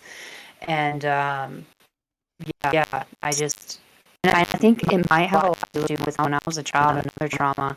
I woke up during a burglary oh, when yeah. someone was physically inside of our home. It was a grown man, and he was armed. And what's crazy is I went back to sleep as soon as I saw him because I knew he left. Okay, so all night I kept hearing things upstairs. It was winter time, and my mom, my brother, and I, we were all sleeping huddled in front of the fireplace in our small little house we had, right, to keep warm. Mm-hmm. And I keep hearing something upstairs, and I keep nudging my mom on the couch because we're all little enough to fit all on the couch together. And my mom is saying, "It's just the cat, go back to bed," because we had a cat. And I keep hearing the noise, and I see our cat walk in front of the doorway to the living room. And I'm like, oh, mom was right. It was just the cat. And Mm, then the cat scurries away, and a grown ass man walks into the doorway, and he looked like an army guy. My dad was in the military mm, at the time, so I knew what like military men look like. He had like a buzz cut, and like he was like fit, and he had what physically I could tell was like a shape of a pistol or firearm in his hand. And he just stood in the doorway, just what felt like forever, just looking into my soul. Like I felt like we just locked eyes for the longest time, and he was just deciding if he was going to go into our living room or not. And then he just walked away, walked into the other room, and walked out our door. I heard our front door open, and then I passed out, I guess, from just like shock or just sheer momentum. And yeah. then the next morning, I told my mom what happened because the neighbors were like, "Why is your door open?" And my mom was like, "Oh my God, the door's open." And I've had nightmares about that like ever since. And I know like nothing really happened, but just that trauma of the waking up and a stranger is in your doorway, like Oh, it was yeah. just so scary. And I think that somehow maybe contributes to like the whole intruder aspect of the dream. Maybe I don't Very know. well could. I Um, don't know. I Maybe mean, I just wanted to trauma dump. that's, Sorry. that's okay. No, I just, if this is an interesting thing about this process is like, it's the connections that occur spontaneously as we're discussing the dream itself. That so there Yeah. is, because it came to mind, there's something in there of at least a thread of connection between that experience and what's going on in the dream, some element of that. I call it like a vibration, that string resonating, and go, wait a minute, this other thing, I don't know why I thought of that. Okay, so be it, you thought it. And Yeah. it's that may become clear in retrospect. We may never figure it out, or we might get to the end of this and go, oh, of course. um I think what am I trying to say? A very relevant factor seems to be that out of you feel like the intruder in this dream. So that's a useful, and it might have just been that word that triggered, oh, and I've actually been on the other side of that equation. So it brought that memory back. So I think there's definitely See, that's why I'm hyper aware of the other people in the house yeah. when I wake up in the house. And I don't know. in some ways, you're putting yourself into the shoes of that intruder person of like, wait, I'm the one out of place. I'm not supposed to be here. And how you at least conceptualize that, like, what would it feel to be in that situation? To be, it's not not unwelcome, because that's a different shade of meaning, but like uninvited. You know, Yeah. it's nobody let you in. You're just there, and actually, you didn't even choose it. Like you didn't Yeah. in the dream, you didn't walk up to the door and walk into the house because it's grandmother's house, and No, suddenly it's you forced. I very much just wake up you're like put in a situation. Yeah, so dropped. Yeah. there's definitely like, okay, so I'm in an involuntary situation again where I'm out of place, and I should be familiar with this, but it's familiar, but it's all different. So there's something going on Yeah. there too. You've got this iconic house that you were, and you're connecting it to this idea of also when you were a kid, it wasn't by choice either. You know, it's like Yeah. you're It's true. you would have rather not to be there. They might have rather you didn't have to be there, whether they were happy to have you or not. And it's always stressful. Like you got a family member, you're happy to help them, sort of, but it's still a pain in the ass. And it's like Yeah. it's both. It's always both. It's like Yeah. you know, um, Especially when your house is across the street. Our house was across the street. from your grandmother's house. Yes. Oh wow. Yeah, and One you just street. well, at least that was easy. It's like you know, you walk across the street and you're there. Yeah. Yeah, Yeah. I almost kind of I wish more. I mean, this is way off topic, but I wish more family situations were like that, where it was I know it was a perfect, like I love, but yeah, you know what they say, the most traumatized child is the closest to stay to home. And my mom was right across the street and she was the from her most mother. traumatized child. Yeah. Yeah, no, for sure. Yeah, if it was more of a intentional community planning type of thing that we did of like, when you get old enough to move out and have a family of your own, you get the house next door. And then you get that intergenerational thing with a little bit of space, you know. And I had the opportunity to buy my childhood home and I almost did, but I Oh, was like, I just decided not to stay with that. I let it go. it's a I tough just, call. Yeah, and it may have been yeah. healthier for you to say, I'm going to fully and officially put that behind me and not go back. Some people need to Yeah. go home again and deal with it that way. But if that's not going to help you, Dad, don't bother. Yeah, no, I went back and I saw the family that bought my childhood home, and I'm just glad that it has life in it. Like there's a real family in it. So Yeah, that that I'm is I'm nice. glad I didn't buy it. I Like, think I did yeah. that once. No, what was it? What was I thinking? I went back to a house I lived at when I was 5 years old, when I was about 17, maybe 16, 17. Took a drive with a friend a couple hours away from where I was living at the time and went back to the house, and I almost knocked on the door. I'm like, I used to live here when I was 5. And I thought, I'm not going to bother these Oh, people. I was creepy. I stuck my book in the fucking mail slot. I wrote a little note and stuck my book in the mail slot. I'm like, I hope you're not religious. Like, The funny thing is, I might do that today, but I would never have done it. But I couldn't bring myself to do it back then. One of those things was like 30 years ago. yeah, I'm like, that much of a different person now, where I'm like, it's not that bad. I shouldn't feel so anxious about it. Hey, I knock on the door and they're like, who are you? Go away. Fair enough. yeah, No, but sometimes yeah, that's that social anxiety and public embarrassment thing of like, I don't want someone to tell me to go away. That just would hurt my feelings. So, yeah. that's why I couldn't do it back then. Um, so you have the experience of waking up, and your thought in that room before you leave the room is, I got to get out of here. I'm not supposed to be here. Yeah, like I'm gonna get arrested. Like that's how Mm, real it feels. I'm like, I'm gonna get charged with home intruder shit. Like, yeah, okay, they're gonna be like, this crazy girl, like she has some tie to this house and won't leave it alone. Like those are the thoughts that go in my head. And it yeah, feels real. And we lived very close to the police station was like right down the road. It's a very small town, like less than 20,000 gotcha. people So it's pretty today in realistic that that the town. cops could show up pretty quick and you could Like, get yeah, busted. yeah, That's like, interesting too. So yeah. it isn't just your, And there's an alarm system in that house. now there is, or the one So at now the, there is. There's always been an alarm system in that house. And when I wake up, I'm hyper aware that whoever owns the house has a different alarm code. And I can't get out of the house without setting off an alarm. Like, that's, it's like turns into yeah. an escape room. Like, Yeah, for sure. Or Great Escape, prison type of thing. Almost like, how do I get out of yeah. here without being detected? I There's a used to lot sneak of out of that house all the time, but I knew the code. I don't know the right. code now. Exactly. So that's interesting too. The idea that there's one layer of what is it? I'm uninvited. I better leave. It's not right that I'm here. But Yeah. more than it being just wrong, you have a serious or realistic in the dream concern. I'm going to be caught. I'm going to be caught and punished. Yeah. And there's actually kind of three layers there of like, there's doing wrong, there's getting caught doing wrong, there's doing wrong, getting caught, and then punished for it. And it kind of gets progressively.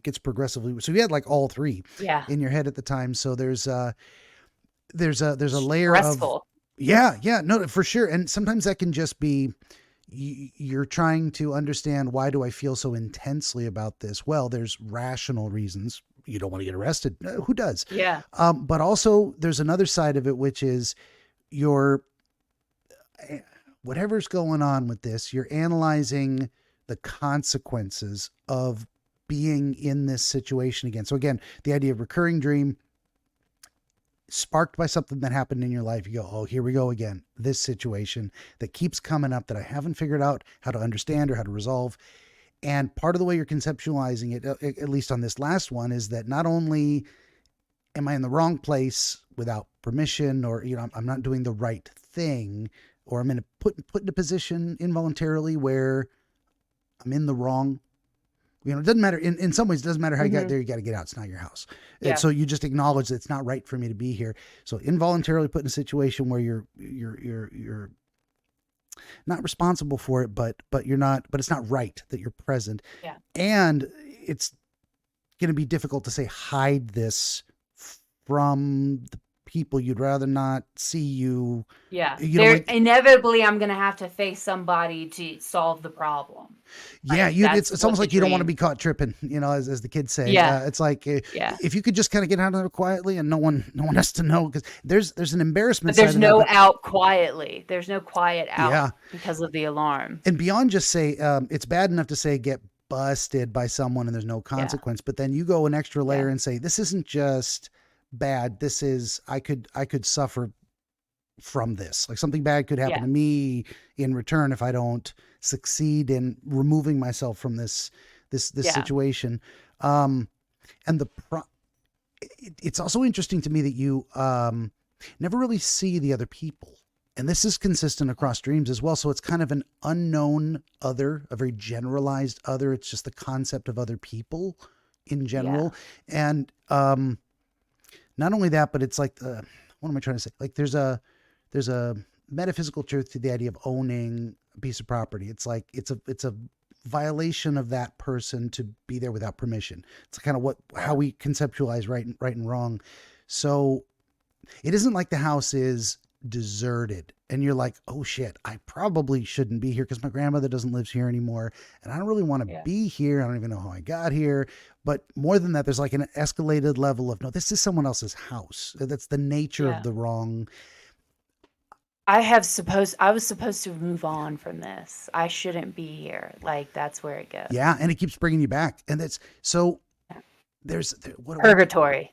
Yeah, no, I think that's a fantastic way to conceptualize it. It's like we get stuck in purgatory is a fantastic metaphor in general. We get stuck in a lot of situations where we don't know how to get out, but we have to expiate our sin. So we got to get out of us the things that aren't supposed to be there, so we can move on to heaven, to the better, to the better place. Yeah. So I'm thinking.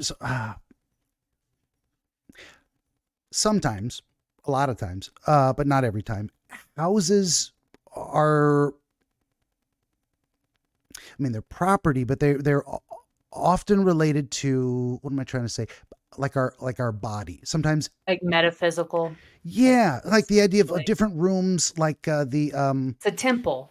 A temple. Sure. We could say, the garage might be analogous to our feet because that's where we keep the car motion.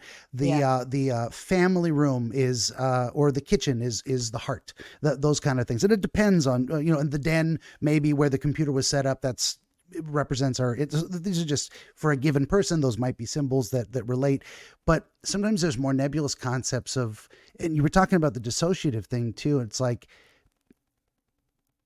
if this house was you and we conceptualize it as you feeling uncomfortable in your own skin in some ways, I'm going somewhere with this. Trying to get out before setting the alarm off. Yeah, and other people seeing you in some ways, maybe like the real you. Maybe there's something like that. I'm pulling at clouds here, trying to reveal what I think is in there. There's, and again, this is all just an idea. Um, That was very fascinating. yeah, well, thank you. I hope so. I mean, if I'm onto something, I don't know. This is just I'm trying to tease it No, out. I usually take you a little are. bit longer. Um, it's like when we don't feel comfortable in our own skin and we're afraid of being caught in that sense of being seen for who we are by others, and we fear the consequence. Well, how are others going to react if they see the real me inside here, where I don't feel Yeah, like I belong. Uh, yeah. so there's maybe some kind of a layer like that going on there.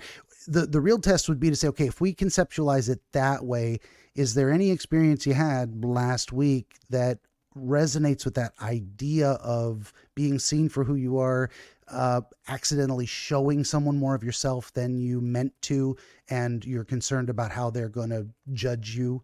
Um, I would say, yeah, I think I've been making new friends recently, and I think that naturally comes with that, like that give and take of like, oh, am I love bombing too hard, you know? mm, for sure. Those kind of things. Yeah. Yeah. There could be, I mean, since that came to mind, we might have a connection there. I'm not trying to force it, round peg, square hole, that kind of thing. Um, how do we make more sense of that if we can? Uh, Definitely it seems if we go along that line, it might be connected to the childhood trauma stuff of, because you have that, definitely your grandmother's house. We were kind of spelling out a little bit, trying to give things labels.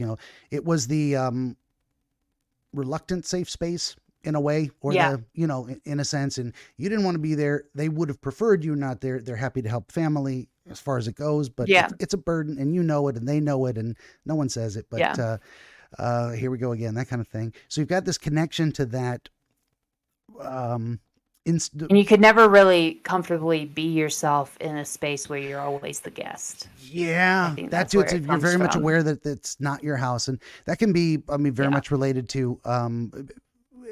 I think that's partly where I kept coming back around to that idea of being comfortable in your own skin. The idea of sometimes if we don't feel like we're able to be our genuine selves, or we don't know who our genuine self is, and we're afraid of people seeing what's there because we're not sure we should be proud of it. Am I good enough? Stuart Smalley, I'm good enough, I'm smart enough, and people like me.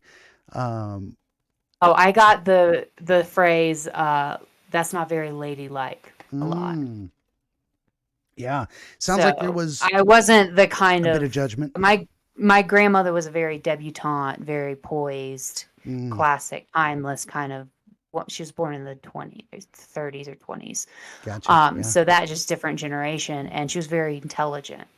So she knew how to play the game and she knew how to do it really well. Like when I was a child, she would make me walk with encyclopedias on my I head was for going to say the posture. balancing books for posture. That's the first thing I thought of when you said, debutante ladylike. She would do it in high heels Wow. with the book on her head. Yeah, and actually that shit fucked my neck up. I actually got an x-ray a couple years ago and my neck, you're supposed to have like a little bit of curve. My shit was dead straight. Mm, yeah. Too much. Now it has a It's curve too because my much. chiropractor. Yeah. It was Right. too straight. It was Yeah. too much fucking sit up, Yeah. Maggie. Like I actually wrote a poem about it. It'll be in one of my later books, but there's a line in it talking about I'm I am picky. I'm too much. I'm a not ladylike or I'm too loud because I burst into every room looking for someone to love me or something like that. But I go back to that subject a lot when I'm writing, like that judgment of this is how poised and how a woman's supposed to be and a girl's supposed like the whole sexism of how little girls are supposed to act and abide in the South and religious Mm, like Christian culture is just like I think really really took a toll on my subconscious for with sure. that upbringing. Yeah. Yeah. I was thinking of something else too. It might have gone. First thing I was thinking of was it's not a bad idea to practice balance and poise and posture to have but you don't want like a stack of encyclopedias. That's too much. There's a lot of his proportionality as well. Like, so some people Yeah. well-meaning, trying too hard, not doing it very well. That brought me back around. The idea of feeling worthy of being seen, uh, of being loved. You mentioned the love bombing thing too, of like, if I show them the real me, are they going to like it? And so sometimes we Yeah. put on a little bit. Now we put on masks of all kinds for different things. Um, when I'm doing the dream thing, I put on the therapist mask in a little bit of a way, just because, I'm not just going to say anything. I'm going to say things relevant to you and your circumstance. I'm going to interview you as a guest. I'm going to try and give you good advice. We're not talking about baked beans. We're talking about your dreams. I didn't mean that to rhyme, but it did. Uh, so, we put on our game face, for professional face for work. We put on our getting along with the family face for Thanksgiving, that kind of thing. Yeah. Keep some Yeah. things to ourselves. So They're there's, different faces. yeah, for sure. And there's a happy me, the face we show our mother on Mother's Day and our friends on a Saturday night, that kind of thing. So there's a balance we need to hit, and it can be hard for healthy people to hit between, I love myself sufficiently and I'm a narcissist, or I am aware of my flaws. I'm all bad and no one will ever care about me, because why would they? I don't either, that kind of thing. Yeah. So there may be some of that. I think we're onto something with the idea of feeling, it's feeling like you're not wanting to be caught, as if you're doing something wrong. And I'm not, and again, this may be the same thing of like where it's in a permanent state of transition. Now that might be related to another dream. And that's probably, I'm glad that resonated with you too. But I would hold those ideas lightly, as like, I have the thought, am I good enough? I don't answer it necessarily. I just go, I'm considering my worth now. Yeah. Why would I do that? Is it relevant to a mistake I made? Maybe I want to be a better person. Is it relevant to an embarrassment? Well, was the other person being cruel? And I don't need to feel bad about that because they're a jerk. So there's no matter where that, the experience of the feeling is kind of separated in some ways from the experience. And then we analyze it in the context of the experience. So I think we're on to something there. I mean, the big test would be is if I don't think we even figured, did you ever make it out of the house, or you woke up before you left, or? Yeah, no, I barely ever make it to the driveway, or sometimes sometimes I will make it around the block, and I'll just make it to my to my childhood Okay. home and hide in the backyard. And then Okay. I'll hear police. Sometimes I'll hear police, like the sirens and stuff, and I'll just hide like, oh, I was just over here in this backyard. But very rarely do I make it all the way around the block. Gotcha. But do you ever not make it out of the house? Like you do get caught, the police show up? Um, yeah, I mean, not like talk to get caught, but like house is surrounded, And like you wake up I'm without gonna getting just out? be, or yeah, I wake up without getting out, or I'm like hiding on the roof, for because you can climb Gotcha. out onto the roof in some parts of the house. Gotcha. Yeah. That's interesting too. So if there's a fear of being seen, sometimes you realize you're busted. There's no getting out of it. You've been caught, so to speak. Yeah. Sometimes you let yourself off the hook in the dreams, and that might vary on a wishful. This is where we get like the Freudian side of things. Every dream is a Yeah. concealed wish. Well, a lot of times we hope for something good to happen. We fear something bad will happen. He was broadly right about that. But sometimes Yeah. we're just running thought experiments too, of like, and sometimes we're actually analyzing a real experience retroactively, going, well, looks like this time I got away. Looks like this time I Yeah. wasn't caught tripping and Yeah. subject to consequence. And sometimes you're like, no, they got me dead to rights. That's this time. And that, yeah. Well, so as I was going to say, if we hit on something relevant and we were anywhere in the, horseshoes and hand grenades ballpark of what this dream is trying to say to you, then if it comes back, it should be different. There should be a different Oh, experience of it cool. in some way, or it stops happening altogether because you're like, you've now made you've given this given the clay a shape, So it was always clay. It was always something, but now Yeah. you've revealed the shape. You kind of chiseled away the marble statue, and you can look. Okay, that's what it is. Now, once you make that conscious, it doesn't live in the subconscious anymore. Now you can just go Yeah. back to, okay, here's the concepts I was. Now, if we're wrong, then the dreams may come back in exactly the same form. We'll go, okay, what's another angle to look at that from? So I'd be very curious to hear back from you. Like if this was Yeah. useful in some way to bringing to light, bringing to the surface those ideas in a more coherent, giving it a, giving it an explanation that makes it no longer a mystery is, I think, a Maybe big maybe part. I'll have it tonight since we talked about it so much. That is entirely possible Sometimes as when I well. talk about it, some things I will like I can totally manipulate what I want to dream about if I think about it hard enough I before I wish go I to could. bed. That's well, you were talking about the lucid dreaming thing. Is Yeah. uh, people ask me, is it possible to dream program? And I say, I hear that it is. I don't know how to do that, and Yeah, I I believe couldn't it. teach you. Um, there he is again. Calm down. He wants to go outside one more time before the sun goes down.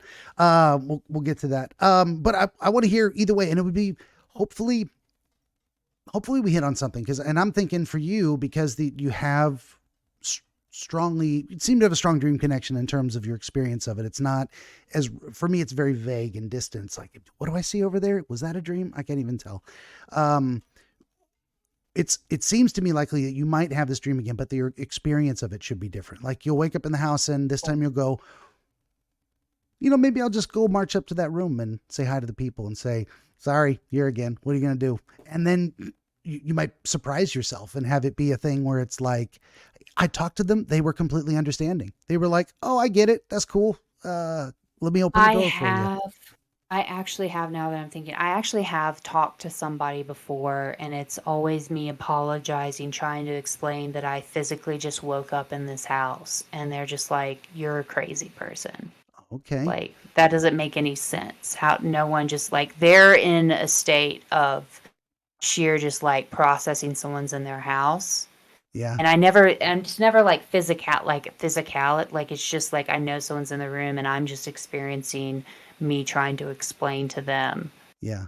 what I think is happening. I'm like, I just popped up. Like I went to sleep in Colorado and I woke up here. Yeah. Like that's what I try to explain to them. For sure. And that's a And very realistic response. You could imagine in exactly that scenario. In real life, you wake up in someone's house and you're trying to explain to them, I didn't just walk in here. I woke up here. And they're I going to would be think like, they were schizo yeah, too. yeah. Like Yeah. So you're putting yourself in that from their perspective. Well, how do other people, are they really going to believe that story? And of course not. But you might find in the dream that they go, I get it. Now I get it. maybe. This kind of a thing. Or you'll have a different experience of the emotions involved in the dream, or you'll find it easier to, like, the window's open right next to you. You can go anytime you want. It just, all the tension evaporates and you're like, it would be interesting. And this is I'm talking about it so much. I don't normally do this either because I'm hoping to drop those seeds a little bit. Like if you do go back into the dream, you may have that subconscious experience of now watching yourself experience the dream in a way where you're Okay. like, Yeah. what am I trying to say? Where you can go, oh, this is the same place again. And now I know that I've been here before and it's not a new, I'm not startled by it anymore. Now I know that this has happened I'm not before. limited by this. Yeah. Yeah. I don't know where I'm going with that. Something like that. Just hoping to make it possible to have a different experience in that environment. And then again, I mean, you may move on completely and be like, that dream just disappeared, gone. So I definitely want to hear back from you. Yeah. Definitely. Like I've been having this dream for at least over a year, a couple of years. Been having this, it's been, yeah, it's in there. Yeah. So Good deal. we'll see. Well, thanks for sharing it with us. I never, people go, it's not a very long dream. It's not very interesting, but they're all interesting. I love them. I love them. It feels I love long the when mystery. you're there. It feels like you've always been there. Like it's like there is no time. It's just so trippy. I don't even know. I feel like I'm awake. Those nights, I feel like I don't sleep. I feel like I am consciously awake the whole night. Wow. Yeah. Yeah, that's not an uncommon experience. There's so many different things of like people that report, I had a dream. It felt like it lasted 5 seconds and I took a nap, but it was like an hour. And it's like that 5-second dream took up the entire hour. Or they have a dream where it's like, I was there for 100 years and literally they were asleep for 5 minutes. I barely dozed That's off, crazy. that kind of, yeah. It's just completely disconnected from our sense of space and time and just, endlessly Yeah. fascinating to me. That's what I Yeah, say. it is very fascinating. I'm so glad to have had this conversation with you. This was really cool. Nice. Well, let's make it also a beneficial outcome for you as well. Let's throw some people over towards. I didn't ask you if you had a website or anything. Oh, yes, I Yeah. do. MaggieLogic.com. So my name, Maggie, and then the word logic.com. My mom, I'm just very dyslexic, and anytime I would just like not understand something or say something backwards, my mom would just be like, "Oh, that's Oh, Maggie that's Maggie Logic. Don't Logic. worry about it." That's hilarious. I love it. I'm gonna make sure you put that. That will be link in the description below. So I'll just say this once again. This has been our friend Maggie Daniels from Denver, Colorado. You can find her at maggielogic.com. She is a poet, writer, director, and author of Swimming by Maggie Daniels. Available, and I didn't say this earlier, available on Barnes & Noble and on audiobook. And for my part, would you kindly like, share, subscribe, tell your friends? Always need more viewers, dreamers, etc. 16 currently available works of historical dream literature, the most recent Dreams and Their Meanings by Horace G. Hutchinson. Book 17 coming soon, hopefully by the end of this week. Fingers crossed. Awesome. Right? And all this and more at benjaminthedreamwizard.com, where you can find downloadable MP3 versions of the podcast. What do I say? To take the wizard with you wherever you wander. I love alliteration. As a poet, right? You get that. Yeah. And benjaminthedreamwizard.locals.com, trying to build a community there. That's where I post that's where I exclusively post the recipes for all the themed cocktails from my video game streams. So if you want to know, if you want to drink along with me, you got to go to locals. And that's it. Last thing just to say is, Maggie, thank you for being here. Good talk. Thanks for having me. And everybody out there, thanks for listening.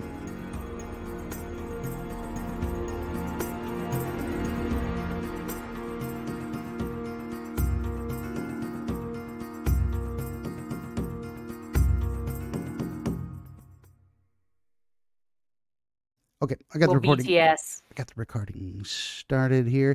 Yeah, sometimes I do that. Like I just throw it on and then talk to people for a minute before I do the introduction to establish a comfort level. We were comfortable right off the bat, so there wasn't any need.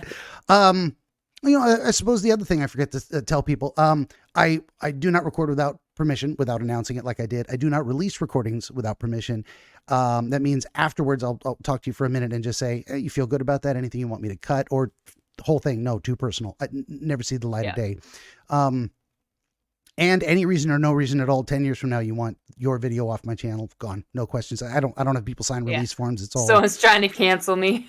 Right. Yeah. Well, yeah. It could cancel me for my own shit. That too. Or me, I say crazy stuff all the time, and it's, I'm a wizard. So yeah, I'm a nut job, and I don't always say things the best way, but I'm trying to do something with what I'm saying. I'm almost a clown in a way. And it doesn't, sometimes it comes off as insensitive. There'll probably be a hate mob after me at some point for something. I'm trying to take a beat myself more especially before posting online or reacting. You know? Yeah. I'm actually almost leaning in the other direction. I've self-censored a lot by trying not to be careless because of a fear of public embarrassment. And I've leaned heavily in the other direction of like, oh, I can just be a crazy person and people can think I'm a crazy person and I don't give a fuck. And that's probably for the best for me, for my mental health. But then, yeah, I do say crazy things and they are legitimately crazy. And people are like, I'm fine. I'm fine with crazy. I just Yeah. don't ever want to be portrayed as unkind or cruel. Yeah. That's why I always that's a take big a deal. beat and try to think of whose shoes I'm speaking to, who's wearing what. You know what I mean? True. Like, no, that's a realistic thing. And two, I'm not in the business of causing psychological damage. Absolutely the opposite. And sometimes, so there's a great phrase that I love, which is, my job is to comfort the disturbed and disturb the comfortable. So sometimes I say provocative things that are meant to open people's eyes to another way of seeing a situation, because I think it's useful to them, or I think it's a good point to be made publicly because other people might draw some benefit from it. That can look like not the kindest thing to do to someone. It's like, why are you poking me with a Yeah. stick? Like, 'cause you kind of need it, Yeah. but yeah, Yeah. I know you don't agree with There's me. there's a thin line Oh, between there is. Yeah. not being a yes man and punching someone down. You know what I mean? Yeah. There's a thin line. Yep. Absolutely. Well, let me do I'll do the 2 seconds of dead air. I'll do the introduction. We'll like just start the show. I might just put all this up there. Screw it. Yeah. This is a thoroughly unprofessional operation. It's okay. Right. I showed up for it. That's why it's thoroughly unprofessional. Yeah, and you get to pull the ripcord afterwards if you don't like it, and that's how I know. That's how I encourage people to be their most genuine self, is because they know they can always revoke that consent retroactively, and it's no skin off my teeth. Like I won't have an episode this week, whatever. I'm not doing that to someone. It's not the Jerry Springer show. I'm not here to embarrass anyone. We get better answers that way, and it's better trust situation. So yeah, okay, totally dead air. Let's do it. Greetings, friends, and welcome back to another episode of Dreamscapes. Today we have our friend Maggie Daniels from Denver, Colorado.